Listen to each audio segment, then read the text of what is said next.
Qu'est-ce qui nous arrive quand on meurt? Quoi? Tu penses qu'il y a quoi après la mort?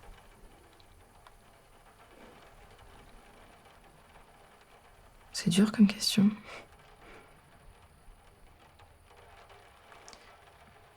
Vous allez pas être trop étonnés, mais je pense qu'il y a une vie après la mort. Je crois vraiment à la résurrection, en fait. Et toi, Fares?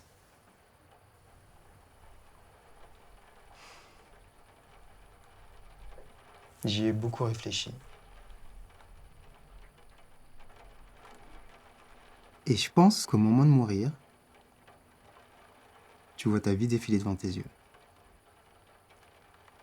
Tu vois tous tes souvenirs, tes échecs, tes succès, les moments les plus tristes, les plus joyeux. Et je veux pouvoir être fier de moi. Moi, je crois que la mort est une amie, si on peut l'appeler comme ça. Qu'elle nous accompagne et que parfois elle ressemble à une solution. À une échappatoire. Et je pense que Xavier voyait les choses comme ça aussi, d'ailleurs.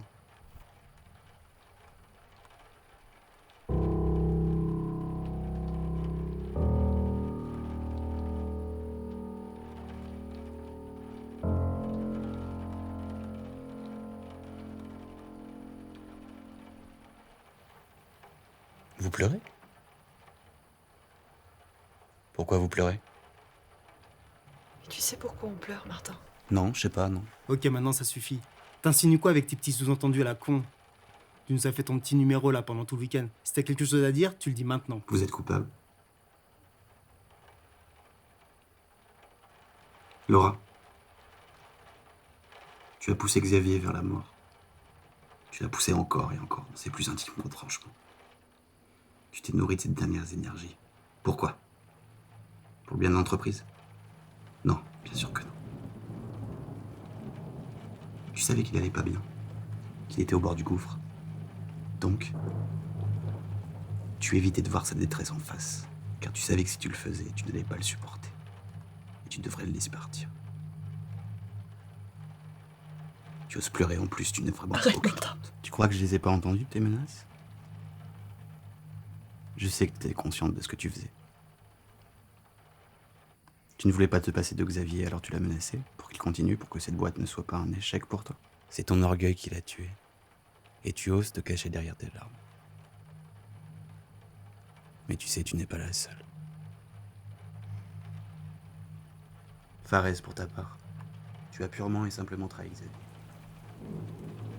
Tu le voyais comme un modèle au début, non? Où est passée l'admiration que tu avais pour lui? Quand son état a chuté, petit à petit, tu as développé un mépris sans retenue pour lui. Et comme Laura, tu l'as poussé encore et encore. Quelque chose te ronge de l'intérieur. Je le sais. Tu as vu l'opportunité de passer devant lui dès que son état a chuté. Et à te mettre en valeur aux yeux de Laura. Je me demande d'ailleurs si tu l'as fait pour obtenir une promotion ou par pure satisfaction. Allez, c'est bon, je ne peux plus. T'es vraiment qu'un fils de pute, Martin.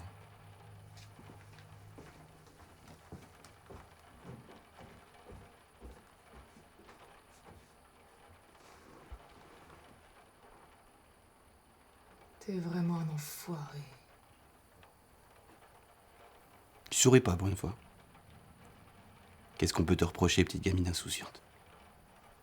Quand Xavier n'allait pas bien, tu as juste prescrit des séances de respiration. La con, c'est ridicule. Tout ce que nous faisons, tout ce que nous sommes depuis plus d'une semaine est ridicule. Mais vous savez ce qu'il est vraiment? Moi, cette situation. Comment est-ce que je peux vous reprocher quoi que ce soit alors que je suis Pénélope, le plus grand hypocrite d'entre nous? Moi aussi, j'ai poussé Xavier vers la mort. Moi aussi, j'ai fait preuve de lâcheté et d'égo.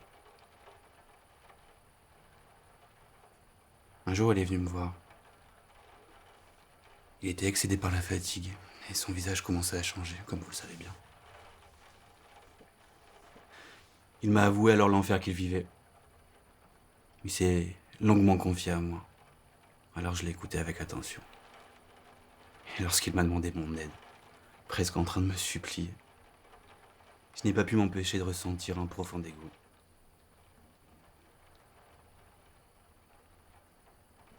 J'ai essuyé une larme qui coulait sur sa joue.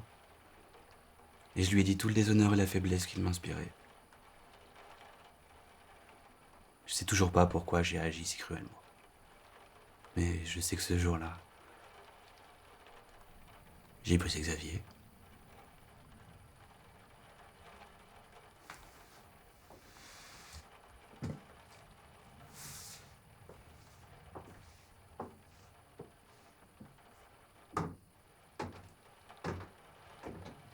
Ben voilà. Nous sommes tous au même niveau désormais. Il ne reste plus qu'à profiter de cette fin de week-end. Merci encore pour ça, Laura.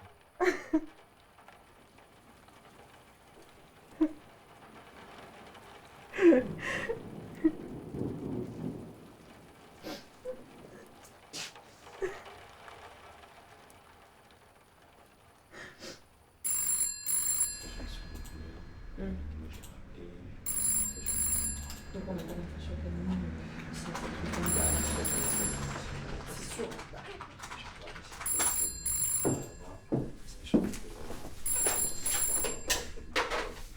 Agence Ville Habitat, bonjour.